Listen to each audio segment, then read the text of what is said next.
கணியனின் இனிய வணக்கம். இன்னைக்கு நடந்த நம்ம முக்கியமான கரண்ட் அஃபேர் பத்தி தான் பார்க்க போறோம். அதாவது பார்த்தீங்கன்னா, ரிசர்வ் வங்கி என்ன செஞ்சிருக்காங்கன்னா, இந்த காகித பணத்துக்கு பதிலா வந்து பிளாஸ்டிக் பணத்த வந்து அறிமுகப்படுத்தலாம் அப்படின்னு முடிவு பண்ணியிருக்காங்க.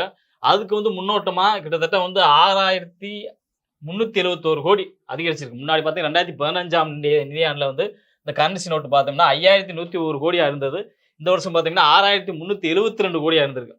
அதனால பார்த்தீங்கன்னா, பெரும்பாலுமே இந்த காகிதத்த அச்சடிக்கக்கூடியதுக்காண்டி அரசாங்கத்துக்கு நிறைய செலவு வருவதனால இதை வந்து கரன்சியா பிளாஸ்டிக்கா வெளியிடலாம் அப்படின்னு ஆர்பிஐ வந்து முடிவு பண்ணியிருக்காங்க. இதுக்கு முன்னோட்டமா ஃபர்ஸ்ட் வந்து 10 ரூபா நோட்டை வந்து இந்த மாதிரி கரன்சி நோட்டை வெளியிடலாம் அப்படிங்கிறத ஆர்பிஐ வந்து முடிவு பண்ணியிருக்கு. இனி வரும் காலங்கள கண்டிப்பா அந்த மாதிரி கரன்சி நோட்டு வர்றதுக்கு வாய்ப்புகள் இருக்கு.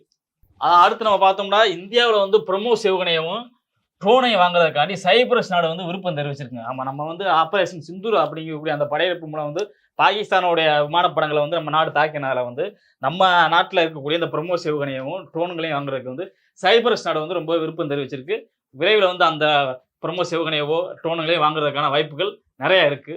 அடுத்து பார்த்தோம்னா, கர்நாடகாவில் வந்து புதுசா ஒரு புதிய முதல்வர் வந்து பதவியேற்க போறாரு. அதாவது டி.கே. சிவகுமார் அப்படிங்கக்கூடியதான் பார்த்தீங்கன்னா அடுத்த முதல்வர். முன்னாடி பார்த்தீங்கன்னா நமக்கு வந்து சீதாராமையா அப்படிங்கக்கூடியவர் வந்து முதல்வராக இருந்தாரு. கிட்டத்தட்ட வந்து அவர் ஒரு 3 வருஷமா வந்து முடிச்சிட்டாரு. பதவிக்காலம் முடிஞ்சுச்சு.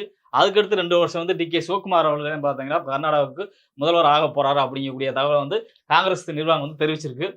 அடுத்து ஒரு முக்கியமான ஜிகே எதுன்னு பார்த்தோம்னா, அதை நான் பிச்சமூர்த்தி அவர்கள் எழுதிய முதல் கவிதை தொகுப்பு எதுன்னு பார்த்தீங்கன்னா காட்டுவாத்து 1962 வந்து வெளியேறிருக்கு. இவர் வந்து தஞ்சாவூர் மாவட்டத்தில் கும்பகோணத்தில் வந்து பிறந்தவர். காட்டுவாத்து அப்படிங்கக்கூடிய நூல் எழுதினவர் நான் பிச்சமூர்த்தி.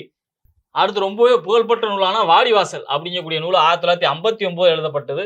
இந்த நூல் எழுதினவர் சி செல்லப்பா அப்படிங்கக்கூடியவர் தான். இவர் தான் வந்து நவீன தமிழ் இலக்கிய மறுமலர்ச்சிக்கு வித்திட்டவர். தேனி மாவட்டத்தில் சின்னமனூர் அப்படிங்கிற இடத்துல வந்து பிறந்தவர். நம்ம அகாடமியில் குரூப் 4, குரூப் 2 மற்றும் எஸ்ஏ போலீஸுக்கான அட்மிஷன் ஆஃப்லைன் ஆன்லைனில் போயிட்டு இருக்கு. இந்த அட்மிஷனில் நீங்கள் சேரணும் அப்படின்னு நினச்சிங்கன்னா கீழே உள்ள நம்பரை கான்டாக்ட் பண்ணுங்கள். தேங்க்யூ ஃபார் வாட்சிங்.